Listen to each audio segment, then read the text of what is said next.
La semaine dernière, plus de 200 personnalités du cinéma, de la musique, de la littérature et du sport ont signé une lettre adressée à l'ONU et aux dirigeants du monde entier. Elle demande à Israël de libérer Marwan Barghouti, détenu depuis 2002. Dans leur texte, ils le présentent comme le Mandela palestinien et dénoncent ses conditions de détention. Mais arrêtons-nous une seconde. Nelson Mandela s'est battu pour la liberté de tous les Sud-Africains. Il a été condamné pour des actes de sabotage contre des installations de l'État. Jamais il n'a visé de civils. Et surtout, il est sorti de prison en prêchant la réconciliation. Marwan Barghouti, lui, a été jugé par un tribunal israélien et condamné à 5 peines de prison à perpétuité et 40 ans supplémentaires.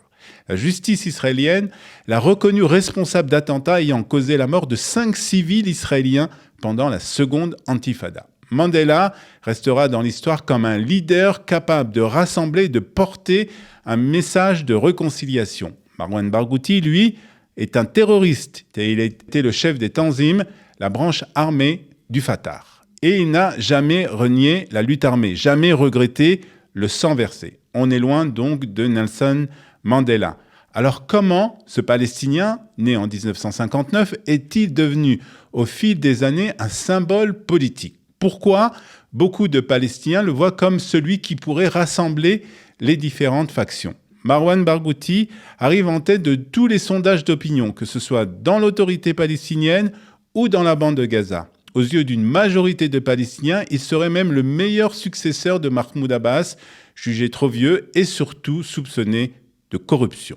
Marwan Barghouti a fait de la prison une tribune politique et paradoxalement, plus les années passent, plus son nom prend du poids. Mais Marwan Barghouti n'a jamais renié son passé terroriste et même depuis sa cellule, il n'a pas exclu la possibilité d'une 3e intifada et jamais réellement condamné les pogroms du 7 octobre.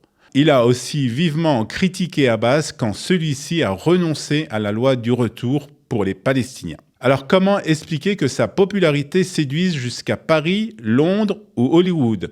Comment comprendre que des artistes du monde entier réclament sa libération ? Sans doute car ils n'ont qu'une vision idéalisée et simpliste du conflit et qu'ils avalent sans recul une propagande anti-israélienne bien rodée. Mais ici, en Israël, on n'est pas dupe.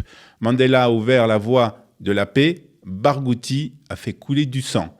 Comparer Barghouti à Mandela, c'est piétiner la mémoire de ceux qui l'a fait tuer. Et ça, ici, en Israël, personne ne peut l'accepter.